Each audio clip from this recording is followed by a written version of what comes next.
Hello students, welcome to A to Z পরীক্ষা। তো upper primary প্রিপারেশনের জন্য তোমাদের কিন্তু রেগুলার ক্লাস আসছে।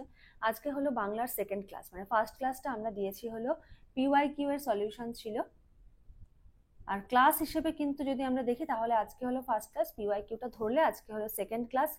তো আমরা একদম বেসিক থেকে শুরু করছি, বাংলা সাবজেক্টের জন্য পেডাগজি বেসিক থেকে আমরা আস্তে আস্তে কিন্তু হাই লেভেলে যাব, ঠিক আছে? তো দেখো, প্রথম প্রশ্ন কি বলেছে, বাংলা সাহিত্য পাঠের মূল উদ্দেশ্য কি? বাংলা সাহিত্য পাঠের মূল উদ্দেশ্য কি? অপশনগুলো দেখো কি বলেছে। কেবল লেখকের জীবনী শেখানো, কেবল মুখস্থ করানো, সাহিত্য রস আস্বাদন ও মূল্যবোধ গঠন, পরীক্ষার প্রস্তুতি করানো। উত্তর কি হবে? উত্তর হবে সাহিত্য রস আস্বাদন ও মূল্যবোধ গঠন। পরের প্রশ্ন, কবিতা পাঠের সবচেয়ে গুরুত্বপূর্ণ দিক কোনটি? ছন্দ গণনা, অলংকার মুখস্থ করা, আবেগ ও সৌন্দর্য উপলব্ধি করা, কবির জীবন জানা। অ্যান্সার হবে আবেগ ও সৌন্দর্য উপলব্ধি করা। পরের প্রশ্ন বলেছে, রচনা শিক্ষার ক্ষেত্রে সবচেয়ে উপযোগী পদ্ধতি কি? রচনা শিক্ষার ক্ষেত্রে সবচেয়ে উপযোগী পদ্ধতি কি? কেবল খাতা পরীক্ষা, ছাত্রদের বেশি বেশি লিখতে উৎসাহ দেওয়া, রচনা মুখস্থ করানো, শুধু ব্যাকরণ শেখানো। উত্তর হবে ছাত্রদের বেশি বেশি লিখতে উৎসাহ দেওয়া। পরের প্রশ্ন, সৃজনশীল লেখা বা ক্রিয়েটিভ রাইটিং শেখানোর উদ্দেশ্য কি?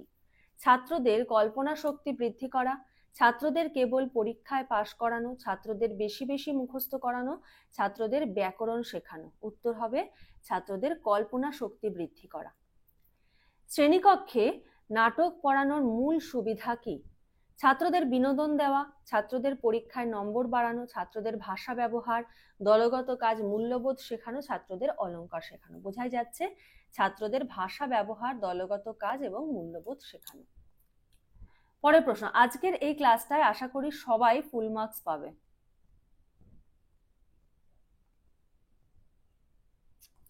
পরে আমি এগুলো ডিটেলস ক্লাস এবং তারপরে এমসিকিউ এগুলো নিয়ে আসবো, ঠিক আছে?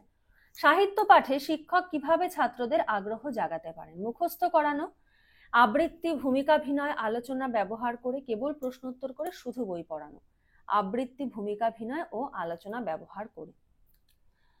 প্রবন্ধ পাঠ করানোর সময় শিক্ষক কি করবেন? লেখকের জীবনী বিস্তারিত বলবেন, প্রবন্ধের ভাব ও যুক্তি স্পষ্ট করবেন, ছাত্রদের দিয়ে মুখস্থ করাবেন, শুধু বানান শিখিয়ে দেবেন। প্রবন্ধের ভাব ও যুক্তি স্পষ্ট করবেন। কবিতা আবৃত্তির শিক্ষামূলক গুরুত্ব কি? কেবল আনন্দ দেওয়া, কেবল ছন্দ শেখানো, সঠিক উচ্চারণ, কণ্ঠস্বর নিয়ন্ত্রণ, আবেগ প্রকাশ শেখানো, কেবল পরীক্ষার প্রস্তুতি। উত্তর হবে সঠিক উচ্চারণ, কণ্ঠস্বর নিয়ন্ত্রণ ও আবেগ প্রকাশ শেখানো। পরের প্রশ্ন, বাংলা ভাষা শিক্ষায় পাঠ পরিকল্পনা বা লেসন প্ল্যানের গুরুত্ব কি? শিক্ষককে নির্দিষ্টভাবে পড়াতে সাহায্য করে, ছাত্রদের খাতা পরীক্ষা সহজ হয়, শিক্ষক কম পড়ালেও চলে, শুধু পরীক্ষার আগে কাজে লাগে। উত্তর হবে কি? উত্তর হবে শিক্ষককে নির্দিষ্টভাবে পড়াতে সাহায্য করে। আচ্ছা, তোমাদের কিন্তু আপার প্রাইমারির ব্যাচ চলছে, মানে শুরু হচ্ছে অক্টোবরের ফার্স্ট আর সেকেন্ড উইকের মিডল থেকে ধরতে পারো বা সেকেন্ড উইকই ধরতে পারো। আর তোমাদের কিন্তু এখন দুর্গাপূজা স্পেশাল অফার চলছে, ওয়ান টাইম কোর্স ফিজ 1199।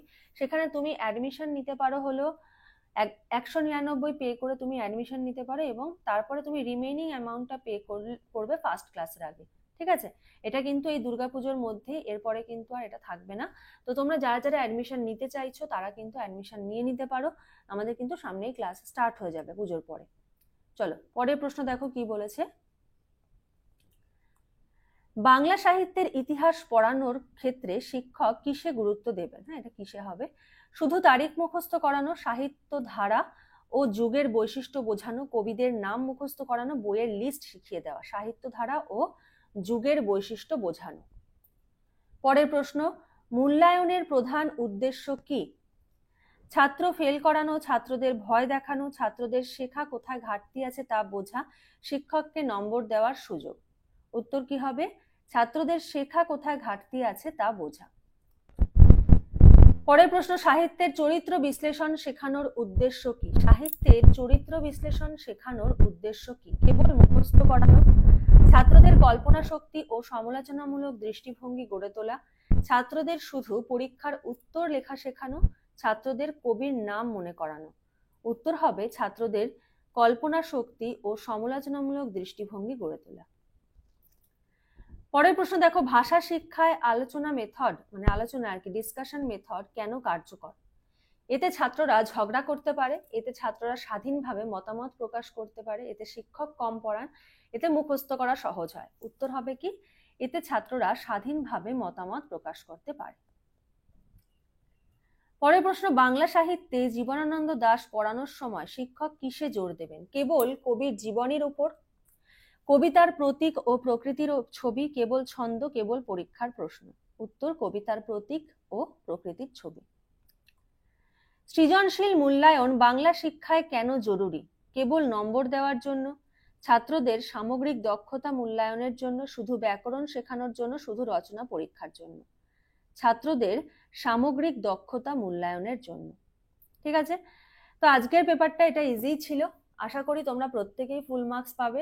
তোমরা যারা আগের ক্লাসগুলো দেখোনি, আমাদের কিন্তু প্লেলিস্ট করা আছে এবং ভিডিওর শেষের দিকে তোমরা প্লেলিস্টের লিঙ্কও পেয়ে যাচ্ছ। সেখানে গিয়ে কিন্তু তোমরা আপার প্রাইমারি রিলেটেড যা যা ভিডিও আপলোড হয়েছে সমস্ত ভিডিওস কিন্তু তোমরা চেক আউট করতে পারো। চলো আজকের মতো এখানে শেষ করছি। নেক্সট ক্লাসে আবার দেখা হবে, কথা হবে। আজকের মতো এইটুকুই। Thank you.